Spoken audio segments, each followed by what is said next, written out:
Danish people are known to be some of the happiest people in the world, and their secret is Hygge. Today's video is inspired by this book that I recently finished, The Little Book of Hygge, Danish Secrets to Happy Living. It took me a second to realize how to pronounce this because, as you can see, H-Y-G-G-E does not make me think Hygge, so it's pronounced like H-O-O-G-A. Spelling and pronouncing Hygge is the easy part. Explaining exactly what it is the tricky part.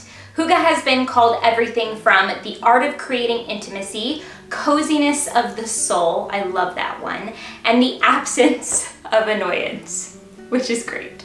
Yet Hygge is not about materialistic things or possessions. Hygge is all about creating a feeling and a soothing and comforting atmosphere. My fiance recently handed me this book in bed and he was like, "You have to read this." And I just smiled and opened it and didn't know what Hygge was, and as I started reading and I just started going, oh my gosh, like there's a name for how I have always felt in life, and it's the feeling of just pure joy from soothing things and from things that make me happy, and not materialistic possessions or anything like that. And of course, like socks and candles and these things help, but it's the feeling that you get from these soothing things. And I can sit back on my couch sometimes and just feel this pure joy radiating from my soul, and it's from an atmosphere that I am really into creating in my spaces. I'm so excited today to talk to you guys about Hygge.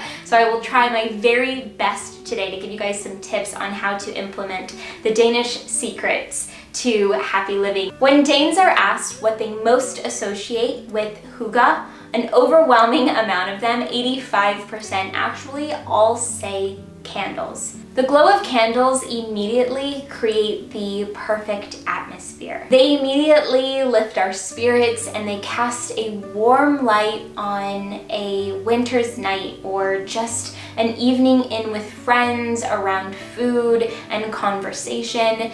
Whether you are spending the night at home reading a good book by yourself, or if you are having a get-together with your closest friends, there is nothing more enticing than a room lit by candlelight. Casual and cozy is everything.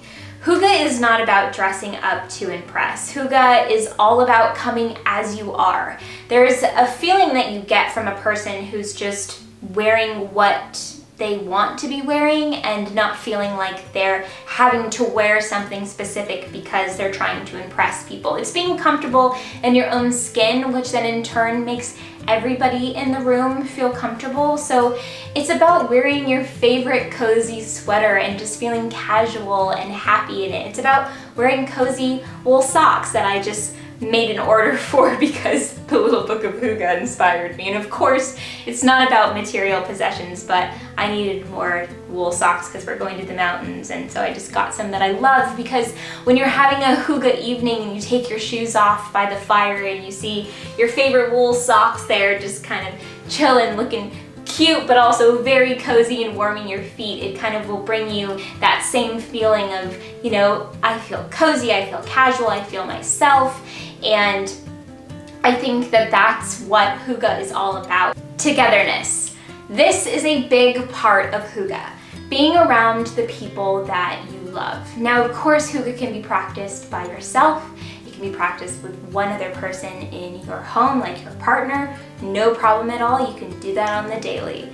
But Hygge is really best spent around people that you love, so your family or your closest friends. A lot of people say that Hygge is really great for introverts, which I can totally relate to. I'm the type of person that doesn't like to go to a party or be around a lot of people all the time. I really love my safe space with the closest people to me, like a couple best friends or having my family around, and that's how I feel the happiest. And then when it gets more than like 6 people, I end up feeling like my energy is being drained as opposed to being like refilled with people that I love close to me because it's harder for me to have one-on-one conversations, and it's just who I am. And if you're an introvert, you probably totally get it and completely relate to what I'm talking about. So togetherness in whatever that looks like for you. If it's with a lot of people, great, but Hygge is more so about spending time with a small group of people that you really love and care about and having really great conversation. Slow cook a meal or bake something delicious. And I am all about this tip because I love slow cooking a meal in the fall and winter months. It does bring me pure joy that radiates from my soul when I can smell a stew cooking all day long, and so my entire day is spent just sniffing the gorgeous aroma in our home, remembering that tonight we'll be around the table together and having conversation. And of course, you can slow cook a meal or bake something delicious if you live alone or just with your partner, or you live with more people. Whatever your living situation is, you can practice this in your home. When I bake something, it's not always because I'm craving this specific baked good. When I make pumpkin sheet cake or zucchini bread, it's not always because we're craving it. It's because it creates this atmosphere in our home that can live on for days, because I can take that sheet cake or that zucchini bread and I can keep it up on the counter for the rest of the week. So there's just this feeling of freshly baked goods in our homes. There's nothing better than being around a table with the people that you love, having good conversation, and definitely having delicious foods. Of course, we spend so much more time indoors during the winter months, wanting to stay warm and cozy inside. So the best way to escape the world is to sit on your couch with a blanket and one of your favorite stories, one of your favorite books, and just get lost in it.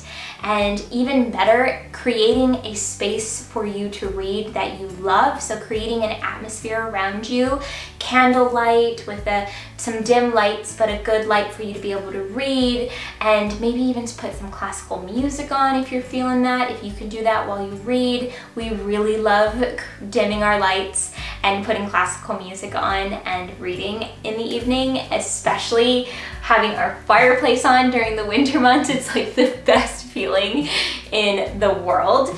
So doing that, and then also just having a little area, you could also kind of go to a whole new level and do like a little bookshelf, and that's how you can add a Hygge feeling to your home decor as well. I really loved this section in the book that talks about Hygge outside the home. The reason why I liked it is because I really do get that feeling of pure joy from the soothing surroundings while I'm in nature, because honestly that is the least expensive way to get the soothing feelings of your surroundings, is in nature. While of course Hygge is commonly created inside of the home, there are still ways that you can create Hygge in the outdoors, like being in a cabin or camping. I think camping is a perfect example of Hygge because camping is all about being in the present moment, and what that does is it brings us pure happiness. We're so happy as people when we're living in the moment, not distracted by the world. And usually when you're camping, you don't have any cell service and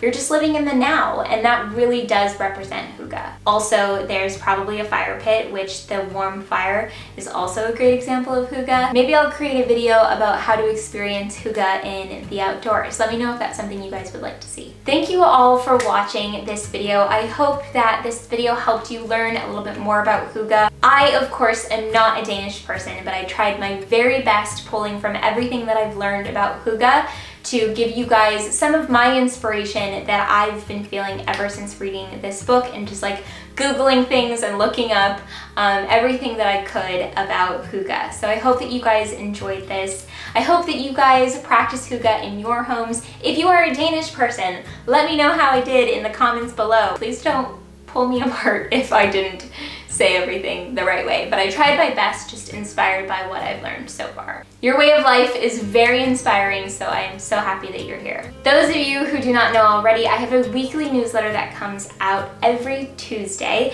So those of you who signed up for that, thank you so much. If you have not already, I will put the link to register for my newsletter in my description box. The newsletter is filled with self-care advice, a word of the week, recipes, updates, just weekly inspiration that I think you guys will love, so definitely check that out.